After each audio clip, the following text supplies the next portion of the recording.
High court का फैसला काफी अहम होगा एसआई भर्ती प्रकरण और आज हाईकोर्ट में सुनवाई।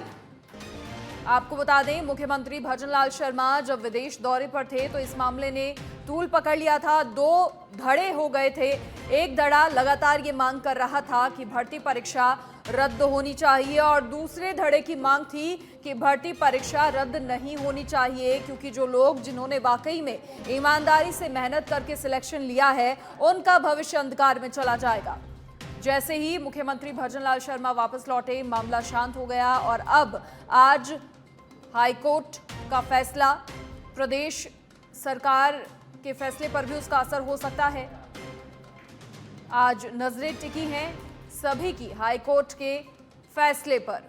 अधिक जानकारी के लिए हमारे सहयोगी कुणाल भटनागर फोन लाइन पर फिलहाल जुड़ गए हैं। कुणाल, क्या कुछ पूरी जानकारी आपने शुरुआती दौर से पूरा फील्ड में मौजूद रहकर इस मामले को कवर किया है? हमने वो तस्वीरें भी दिखाई जब प्रदेश में दो धड़े दो गुट हो गए थे, भर्ती परीक्षा रद्द होनी चाहिए और नहीं होनी चाहिए, इसे लेकर आज हाईकोर्ट में सुनवाई है। मामले को लेकर क्या अपडेट? बता दें कि हाईकोर्ट में आज एसआई भर्ती 2021 में जो आरोपियों को पकड़ा गया है उनकी जमानत याचिका पर जो है महत्वपूर्ण सुनवाई होनी है।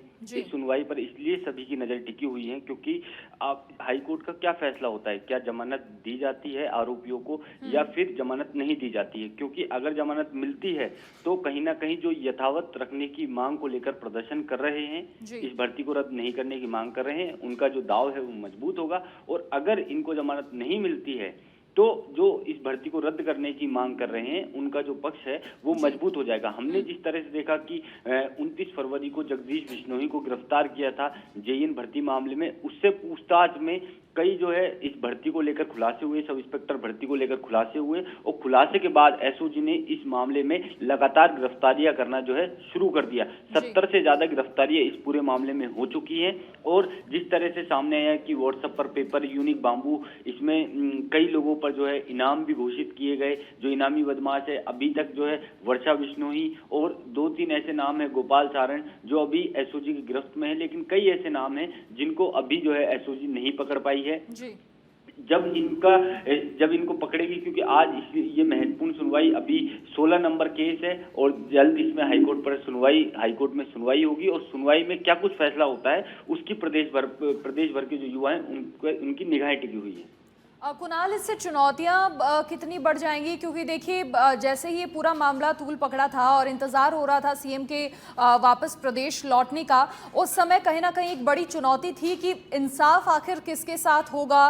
क्या एक वो धड़ा जिसने बहुत ईमानदारी से परीक्षा दी है, सिलेक्शन पाया है, उनका भविष्य अंधकार में चला जाएगा? इसे लेकर भी प्रदेश के युवाओं में काफी रोष, सामंजस्य की स्थिति बनी। इसी को लेकर जो है मुख्यमंत्री भजनलाल सरकार ने अपनी जो लास्ट टाइम कैबिनेट की बैठक हुई थी उसमें एक कमेटी का गठन किया था। कमेटी की 2 बैठक हो चुकी है। कमेटी की जो बैठक थी उसमें जो कमेटी के संयोजक थे जोगाराम पटेल, विधि एवं कानून मंत्री भी हैं, और 5 अन्य जो मंत्री इस कमेटी में शामिल थे। उन्होंने हर पक्ष को सुना, जो रद्द करने की मांग कर रहे हैं उनको भी सुना, जो यथावत रखने की मांग कर रहे हैं उनको भी सुना। इसके अलावा एसओजी के अधिकारियों को सुना और कानून की राय ली है। और इसके बाद एक तथ्यात्मक रिपोर्ट सौंपी गई है।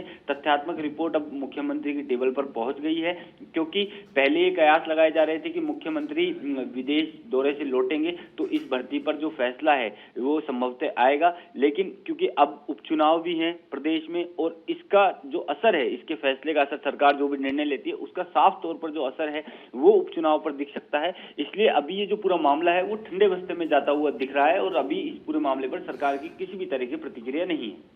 चलिए कुणाल, बहुत शुक्रिया तमाम जानकारी साझा करने के लिए आपका। तो अब हाईकोर्ट के फैसले पर पूरे प्रदेश के युवाओं की नजर टिकी है।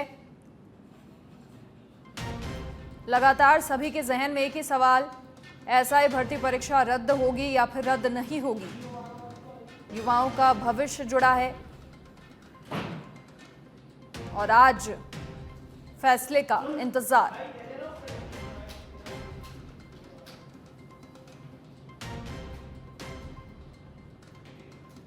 और इसी बीच एक और बड़ी खबर का रुख करेंगे। ईओ भर्ती परीक्षा पेपर लीक केस में आज 17 आरोपियों की कोर्ट में पेशी। एसओजी कोर्ट में आरोपियों को पेश करेगी। 17 आरोपियों की 5 दिन की रिमांड अवधि पूरी हो रही है। ऐसे में आरोपियों में 12 अभ्यर्थी और 5 सहयोगी शामिल हैं।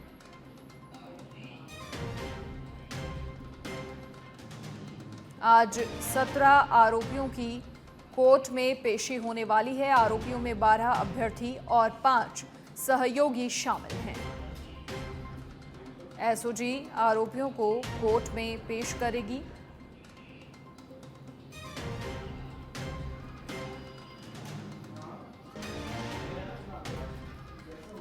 ईओ भर्ती पेपर लीक प्रकरण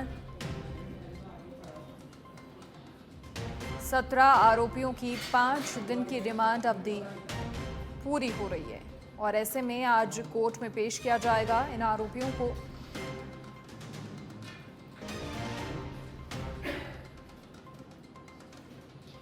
अधिक जानकारी के लिए सहयोगी कुणाल भटनागर फोन लाइन पर फिलहाल जुड़ गए हैं। कुणाल, क्या कुछ पूरी जानकारी आज एसओजी कोर्ट में आरोपियों को पेश करेगी? देखिए, ईओआरओ भर्ती जो आयोजित हुई थी 14 मई 2023 को, उसके बाद से लगातार इस भर्ती को लेकर सवाल खड़े हो रहे थे और क्योंकि इसमें जिन अभ्यर्थियों का चयन हुआ था उनको जब दस्तावेज सत्यापन के लिए बुलाया गया तो दस्तावेज सत्यापन के दौरान कई जो अभ्यर्थी हैं वो सामान्य जानकारी देने में असमर्थ दिखे। उसके बाद उन्हें दोबारा बुलाया गया। जब वो जानकारी जमा नहीं करा पाए, उस स्थिति में जो आरपीएससी के सचिव हैं उन्होंने एक गुप्त रिपोर्ट जो है एसओजी को सौंपी और सौंपने के बाद एसओजी ने इसकी जांच के लिए एक कमेटी का गठन किया और कमेटी के गठन के बाद जो तथ्य सामने निकल कर आए, उसके बाद हाल ही में जो एसओजी की 28 टीमें हैं उन्होंने 30 जगह रेड की और कई जो आरोपी हैं उन्हें गिरफ्तार किया। जो 17 आरोपी हैं उनको फिर कोर्ट में पेश किया गया था। कोर्ट ने 5 दिन की रिमांड दी थी और 5 दिन की रिमांड आज खत्म हो रही है। तो एक बार पुनः जो एसओजी है आज इनको जो है कोर्ट में पेश करेगी। मनीषा, चलिए कुणाल, शुक्रिया तमाम जानकारी साझा करने के लिए आपका। तो आज 17 आरोपियों को कोर्ट में पेश किया जाएगा